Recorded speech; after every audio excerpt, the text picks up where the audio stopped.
ഈശോ മിശിഹായ്ക്ക് സ്തുതിയായിരിക്കട്ടെ.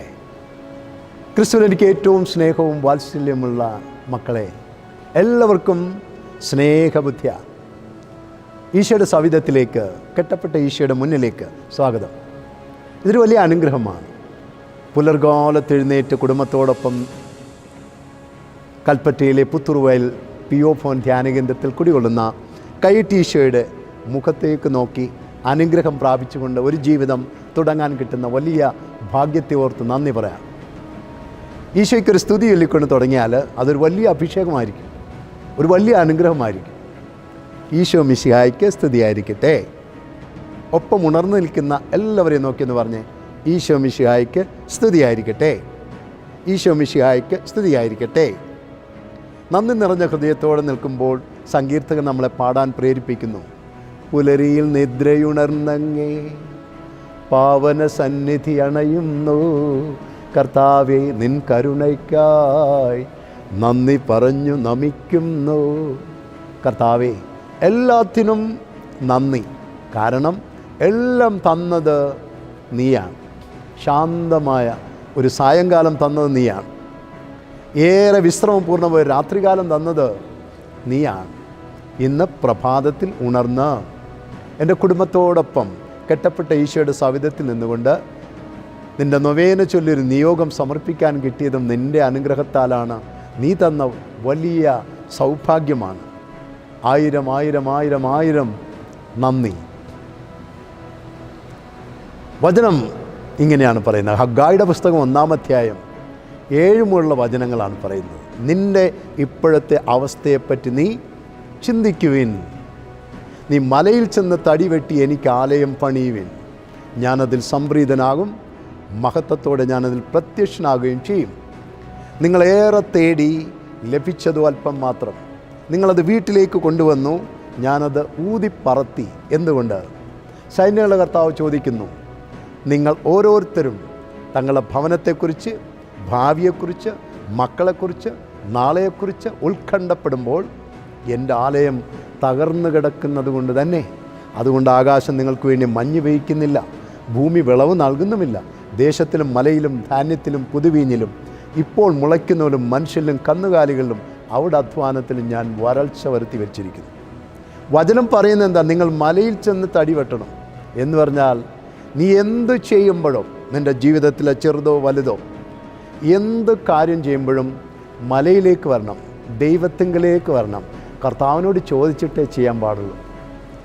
ഇന്ന് പലരും സ്വന്തം ബുദ്ധി കൊണ്ട് പലതും തുടങ്ങുന്നു, അത് തകർന്ന് തരിപ്പണമായി കിടക്കുന്നു. ദൈവത്തോട് ആലോചിക്കുക, ദൈവത്തോടൊന്ന് ചോദിക്കുക. നല്ലൊരു വചനമല്ലേ? ഈ വചനം ധ്യാനിച്ചുകൊണ്ട് ഇനിയുള്ള മുന്നോട്ടുള്ള ജീവിതത്തിൽ എന്തു ചെയ്താലും കർത്താവിനോട് ചോദിക്കണം, കർത്താവേ ഞാനിങ്ങനെ ഒരു സംരംഭം തുടങ്ങുകയാണ്, നീ എന്നെ അനുഗ്രഹിക്കണമേ എന്ന് പ്രാർത്ഥിക്കും. വലിയ വിജയം കൊയ്യാൻ പറ്റും.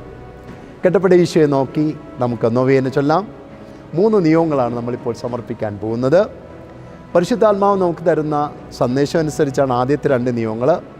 അതിൽ 1-ാമത്തെ നിയോഗത്തിലേക്ക് നമുക്ക് പ്രവേശിക്കാം. അത് നമുക്ക് മുട്ടുകുത്തി നിൽക്കാം. മുൾക്കിരീടമൊക്കെ കരുതിയിട്ടുള്ളവരെടുത്ത് അണിയാം. കല്ലോ മണ്ണോ ഒക്കെ കരുതിയിട്ടുള്ളവർ അതിൽ ഒന്ന് മുട്ടുകുത്തി നിൽക്കാം. എന്തിനാ ഇതൊക്കെ? കെട്ടപ്പെട്ട ഈശോയുടെ ആ സഹനം, ആ ഒരു രാത്രികാലം ഈശോ അനുഭവിച്ച ആ സഹനത്തെ നമ്മൾ നെഞ്ചേറ്റിക്കൊണ്ട് നമ്മളും അതിൻ്റെ ഒരു ഭാഗമായി മാറുമ്പോൾ കർത്താവ് തരുന്ന വാഗ്ദാനം അതാണ്, നിൻ്റെ ഏത് കെട്ടും ഞാൻ അഴിച്ചു കളയും. അതുകൊണ്ട് മുട്ടുകുത്തി നിൽക്കാം. 1-ാമത്തെ നിയോഗത്തിലേക്ക് നമുക്ക് പ്രവേശിക്കാം. 1-ാമത്തെ നിയോഗം, എല്ലാ മനുഷ്യരും നമ്മളോടൊപ്പം ഇന്ന് ഈ ഭൂമിയിൽ ജീവിച്ചിരിക്കുന്ന എല്ലാ മനുഷ്യരും, പ്രത്യേകിച്ച് നമ്മളെക്കാൾ ബലഹീനരായവർ, നമ്മളെക്കാൾ ദുഃഖം അനുഭവിക്കുന്നവർ, ധാരാളം കാരണങ്ങളുണ്ടല്ലോ അതിന്. യുദ്ധം, ദാരിദ്ര്യം, പട്ടിണി, അപകടങ്ങൾ, ആപത്തുകൾ, പ്രകൃതി ദുരന്തങ്ങൾ, അങ്ങനെ നീളുന്നു അല്ലേ? അങ്ങനെ എത്രയോ മനുഷ്യരാണ് നമ്മളെക്കാൾ നിർഭാഗ്യരായിട്ട് ഇന്ന് ഈ ഭൂമിയിലുള്ളത്. അവരെയൊക്കെ നമുക്ക് ഈശോയുടെ കെട്ടപ്പെട്ട കരങ്ങളിലേക്ക് വെച്ചു കൊടുക്കാം. ഈശോ എല്ലാവർക്കും ജീവിതം നൽകട്ടെ, സന്തോഷം നൽകട്ടെ. കൈകൾ വീട്ടി പിടിച്ച് ഏറ്റുചൊല്ല്. ലോകരക്ഷകനായ ഈശോയെ, അങ്ങയ്ക്ക് അസാധ്യമായി യാതൊന്നും ഇല്ല. നിർഭാഗ്യപാപികൾ മനസ്സൊരുകി പ്രാർത്ഥിച്ചാൽ അങ്ങയ്ക്കത് നിരസിക്കാൻ വയ്യ. ആകയാൽ എൻ്റെ മേൽ അലിവ് തോന്നി എൻ്റെ അപേക്ഷ.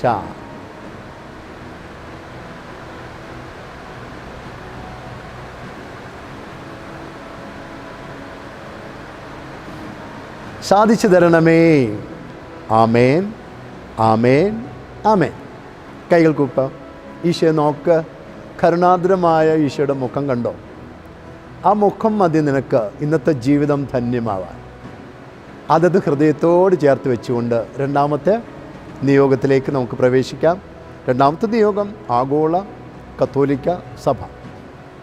കടുകുമണിയിൽ നിന്ന് വലിയ പടുവൃക്ഷത്തിലേക്കുള്ള വളർച്ചയാണല്ലോ കത്തോലിക്ക സഭ.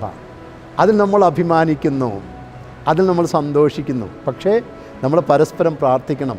പൗലോസ് പറഞ്ഞ പോലെ നല്ല ഓട്ടം ഓടാനും നല്ല യുദ്ധം ചെയ്യാനും എല്ലാവർക്കും കഴിയട്ടെ. കരങ്ങൾ നീട്ടിപ്പിടി, ഏറ്റുചൊല്ലോ. ലോകരക്ഷകനായ ഈശോയെ, അങ്ങയ്ക്ക് അസാധ്യമായി യാതൊന്നും ഇല്ല. നിർഭാഗ്യ പാപികൾ മനസ്സുരുകി പ്രാർത്ഥിച്ചാൽ അങ്ങയ്ക്കത് നിരസിക്കാൻ വയ്യ. ആകയാൽ എൻ്റെ മേൽ അലിവ് തോന്നി എൻ്റെ അപേക്ഷ.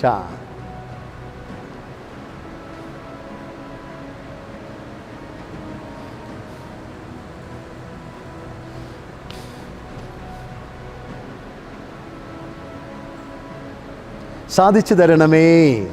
ആമേൻ, ആമേൻ, ആമേൻ. കൈകൾ കുപ്പാം. ഇനി നമ്മുടെ ഊഴമാണ്. ഈ പ്രഭാതത്തിൽ എന്ത് നിയോഗം വെച്ചാണ് നീ നിൽക്കുന്നത്? സാമ്പത്തിക കടബാധ്യതയോ, ദാമ്പത്യ ജീവിതത്തിൻ്റെ ഭിന്നതകളോ, കുടുംബജീവിതത്തിൻ്റെ ആസ്വാരസ്യങ്ങളോ, മക്കളെക്കുറിച്ചുള്ള സ്വപ്നങ്ങൾ, അവരുടെ പഠനം, ഇൻ്റർവ്യൂ, ഒരു വിസ, ഒരു ജീവിത പങ്കാളി. ഒരു പക്ഷേ നിനക്കൊരു ഭവനം വേണം. ഒരു പക്ഷേ ഭവനത്തിന് പണി തുടങ്ങി അതിൻ്റെ പകുതിയായിപ്പോയി, തുടരാൻ നിവൃത്തിയില്ല.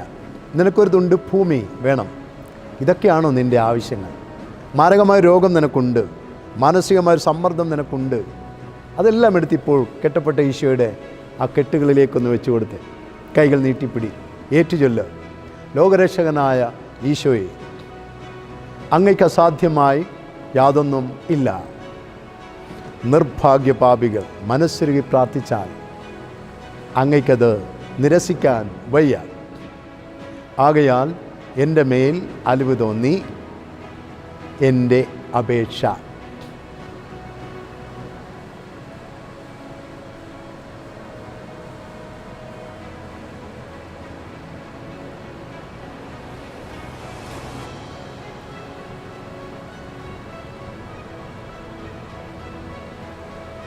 സാധിച്ചു തരണമേ. ആമേൻ, ആമേൻ, ആമേൻ. ഈശോയെ നോക്കി ഹൃദയത്തിൽ ഒരു നന്ദി പറഞ്ഞു. ഒരു രോഗം നിന്നെ വിട്ടുപോകുന്നുണ്ട്. ഒരു മനസ്സിൻ്റെ സമ്മർദ്ദം, ഒരു ടെൻഷൻ വിട്ടുപോകുന്നുണ്ട്. നിൻ്റെ മക്കൾ രക്ഷപ്പെടുന്നുണ്ട്. നിനക്കൊരു ഭവനം വരാൻ പോകുന്നു. ഹൃദയത്തിൽ നന്ദി പറ. ഒപ്പം ഈശോയോട് പറയണം, വ്യാഴാഴ്ച ഞാനും എൻ്റെ കുടുംബവും PO ഭവൻ ധ്യാനകേന്ദ്രത്തിലേക്ക് കടന്നു വരും. നാളിതുവരെ ഈശോയെ നീ ഞങ്ങൾക്ക് തന്ന അനുഭവങ്ങൾ, അത്ഭുതങ്ങൾ, അടയാളങ്ങൾ ഞങ്ങൾ സാക്ഷ്യപ്പെടുത്തും അനേകം മക്കളുടെ മുമ്പിൽ. അപ്രകാരം നിൻ്റെ നാമം മഹത്വപ്പെടുമല്ലോ. ഈശോയോട് പറ, നിൻ്റെ വഴികൾ തുറന്നിട്ടുണ്ട്, നിൻ്റെ കെട്ടുകളെല്ലാം അഴിഞ്ഞിട്ടുണ്ട്. വ്യാഴാഴ്ച നിനക്ക് കടന്നു വരാൻ സാധിക്കും. നിനക്ക് സാക്ഷ്യത്തിന് അനേക കാര്യങ്ങളുണ്ടാകും, ചെറുതോ വലുതോ ആകട്ടെ. ഈശോയ്ക്ക് അത് സമർപ്പിച്ചാൽ തുടർന്നും ദൈവം നിന്നെ അനുഗ്രഹിച്ചുകൊണ്ടേയിരിക്കും. എല്ലാ മക്കളെയും സ്വാഗതം ചെയ്യുന്നു. ഓരോ വ്യാഴാഴ്ചയും രാവിലെ 9:30 ശുശ്രൂഷ ആരംഭിക്കും. ഒരുക്ക ശുശ്രൂഷ, വചന ശുശ്രൂഷ, ഗാന ശുശ്രൂഷ, ദിവ്യബലി, കൗൺസിലിംഗ്, കുമ്പസാരം, സ്നേഹവിരുന്ന്, അപൂർവങ്ങളിൽ അപൂർവമായ കൈയിട്ടീശയോടുള്ള നൊവേന, നിയോഗം ചേർത്ത് വെച്ചുകൊണ്ട്, ഒപ്പം ആരാധന, അഭിഷേകം. എല്ലാ മക്കളെയും വാത്സല്യപൂർവ്വം ഞാൻ ക്ഷണിക്കുന്നു. നമുക്കൊരുമിച്ച് ഈശോയുടെ മുമ്പിൽ നിന്നുകൊണ്ട് നമ്മുടെ കെട്ടുകൾ അഴിക്കാം. ചേർന്ന് നിന്നേ ഈ പുലർകാലത്ത് ഒരു അഭിഷേകം സ്വീകരിച്ച്, ഒരു അനുഗ്രഹം പ്രാപിച്ച്, കർത്താവ് നിങ്ങളോട് കൂടെ.